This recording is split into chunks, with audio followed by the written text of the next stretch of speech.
how can there be 73 sects if being in a sect in the first place is permissible?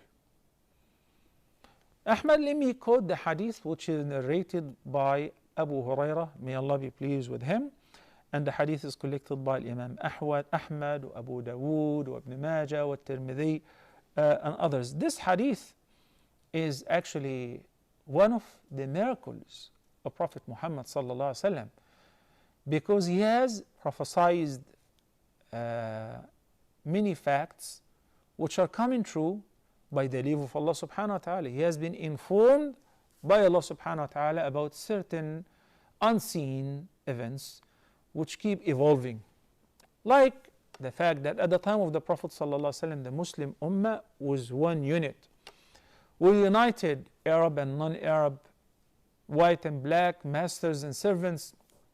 They could not imagine that one day this Ummah will be ununited.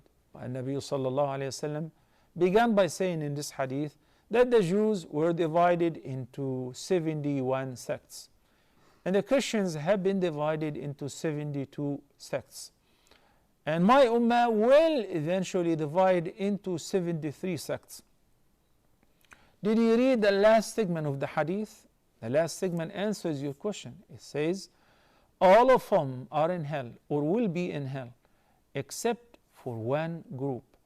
This group, and Nabi sallallahu alayhi wasallam did not give it a name, did not call it a party. Rather, he said, when he mentioned their traits, he said, those who will be following whatever me and my companions are following today. So basically, if you are an individual or a small family living somewhere, anywhere in the world, could belong to this group because it doesn't have a name, right? Rather, they're called the mainstream of the Ummah. How? By strictly following the hadi and the guidance of the Prophet sallallahu alaihi wasallam. Any people who come and say our group and our party is the only saved party, they're required to show me a proof. The saved party, the saved group, as the Nabi sallallahu alayhi wasallam mentioned in the hadith, in their quality, strictly following the guidance of the Prophet sallallahu alayhi wasallam and his companions. So it could be a group in this village, it could be a whole country, it could be an individual who's living somewhere and he's the only practicing person. Besides that, there has been many groups who deviated, and the deviation is not in the practices. So when we call Al-Khawarij, Ismailis, Baha'is and Qadianis, we do not call them different groups because they have different type of worship. No, not because they differ in how they offer the prayer. No, rather they differ in the concept of belief, in the concept of aqidah, which is the main differences between Muslims and all non-Muslims, Jews, Christians, and otherwise. A sect which denied one of the articles of faith, which is Al-Qadr. You know, in the 6th article of faith, the Nabi sallallahu alayhi wa sallam said, وَأَن تُؤْمَنَ بِالْقَدَرِ خَيْرِهِ وَشَرِّهِ, to believe in the preordainment, whether it's good or bad. So one group said, no, whatever we do, we have no choice. We're only doing what Allah has ordered us to do. We're obliged to do it, and we did not have a choice. So they call an adulterer not blameworthy. Why? Because he fulfilled whatever Allah ordered him to do. So this is how they understood Al-Qadr. This sect is called Al-Jabriya. Al-Jabriya. We're forced. So we are like the rest of the objects, like the rest of the creatures. I mean, animals, cattle. We have no choice. The angels have no choice.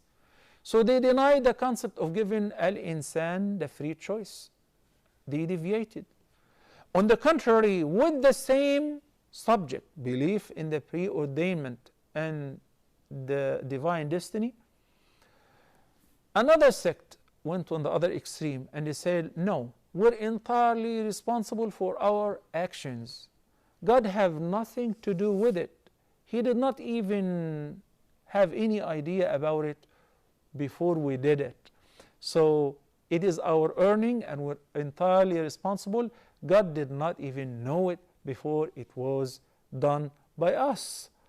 So they were called a different name, Al-Qadariyya, and accordingly they deviated.